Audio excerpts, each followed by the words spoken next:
Hello and welcome to episode 7 of the Cricket World Cup Experience. I'm your host Harvey Bhogal, and in this episode we'll be reviewing that second semi-final between England and Australia. So this might have been the greatest day in English cricket since 2005 and the Ashes victory.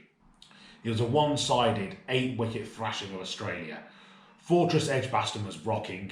England love playing there in Birmingham. Australia don't, and I think it was massive that England won the way they did, considering they were badly beaten by Australia at Edgbaston in the group stage. They were obviously not haunted by that, and they showed that they had learned their lessons from that match. Now, Australia won the toss and chose to bat. Now, many England fans would have been thinking they would prefer if England batted first and Roy and Bairstow got them off to an amazing start. The middle order then come in and they'd put on maybe 350, and then their bowlers could defend that score and maybe bowl the other team out, and England would win. However, Australia obviously won the toss, they chose to bat, but England needn't have worried. Chris Woakes and Jofra Archer were brilliant with the new ball. In the first 7 overs, Australia were reduced to 14 for 3. Now, in the previous match in the group stage, these two, and maybe the rest of the England fast bowlers, had bowled too short. In this match, they'd completely changed that. They bowled the right lengths to take wickets. Steve Smith, he always plays well against England, came out to huge boos, as I think many people would expect. And obviously, this is probably the most partisan England ground in the country. Played a captain's innings of 85, really steadied the ship. Now, you have to remember, this is a guy who started his career as a leg spinner. He wasn't even making the first 11 for county teams in England. And there was talk at one time that, if he played well enough, he might be able to qualify for England. Now, he isn't the prettiest of players when it comes to batting, but he's gone from being that person who was aiming to become a leg spinner to now being one of the best batsmen in the world. Now, England bowled really well to Smith because he likes to get, outside towards his off stump and play shots through mid-wicket and through the leg side. So to counter this, England bowled further and further outside that off stump. Australia promoted Carey, who has been playing fantastically through this World Cup. Australia's middle order is very weak.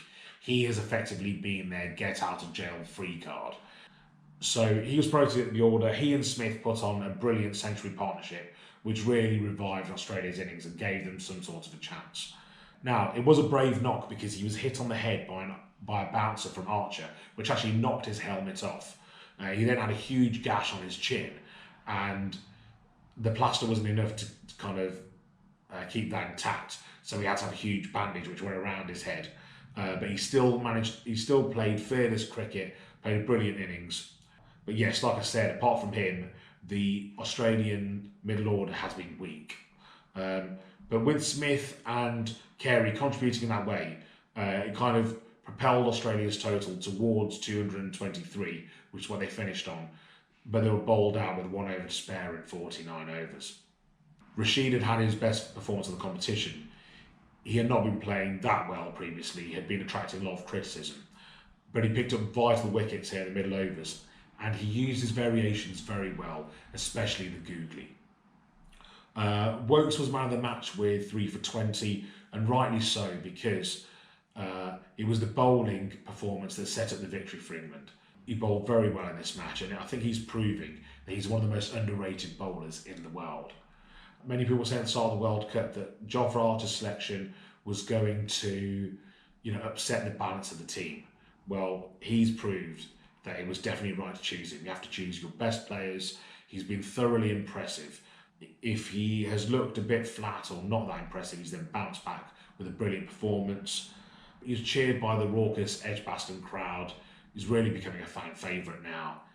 And yeah, he's proved that he's a very, very important player now in this England setup. People now thinking he has to be included in the Ashes squad. So, the main threat that England would have been worried about when they were chasing down that total was Mitchell Starc and Berendorf with that new ball, left arm over, swinging it in to players like Roy and Bairstow, who are very susceptible against that sort of bowling. However, here at Edgbaston on Thursday, that ball was not swinging. Now, obviously, Roy, he's been central to this revival for England. Okay, after that blip that they had in the middle of the tournament while he was injured.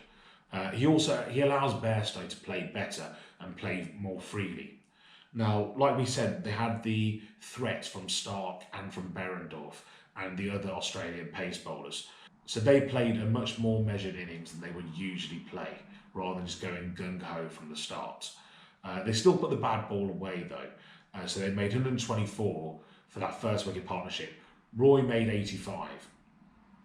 Now, a sign of Roy's intent, which is the sort of positive aggression that we associate with Roy, was that when Nathan Lyon came on as the change bowler, he got stuck into it straight away. The first ball was hit straight back down the ground over his head. So I think Finch was getting desperate. So in the last throw of the dice, he threw the ball to the previously aspiring leg spinner, Steve Smith, and he ended up being hit for a hat-trick of sixes. The third one, over long on, into the top deck of one of the taller stands, over 100 metres. Quite a sensational hit. And can you imagine, there's a huge kind of rock concert style atmosphere there developing at Edgbaston, and this really started to send the place bonkers. Now, it was a terrible umpiring decision for him to be given out. Replays showed that he didn't edge it behind, and there was a huge gap between the bat and the ball. So maybe it was understandable why he was angry, but his reaction deserved the sanction that he was given. It was over the top.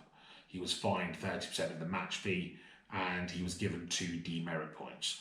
So he just needs to kind of put that in the past, now focus on the final.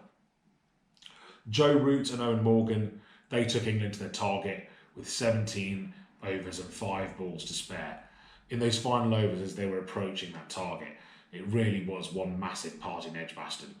For the last over or two, the whole crowd were on their feet, especially in the Eric Hollis stand, which is where you'd have the most fervent support. Now, this victory was such a contrast to that group stage defeat by Australia.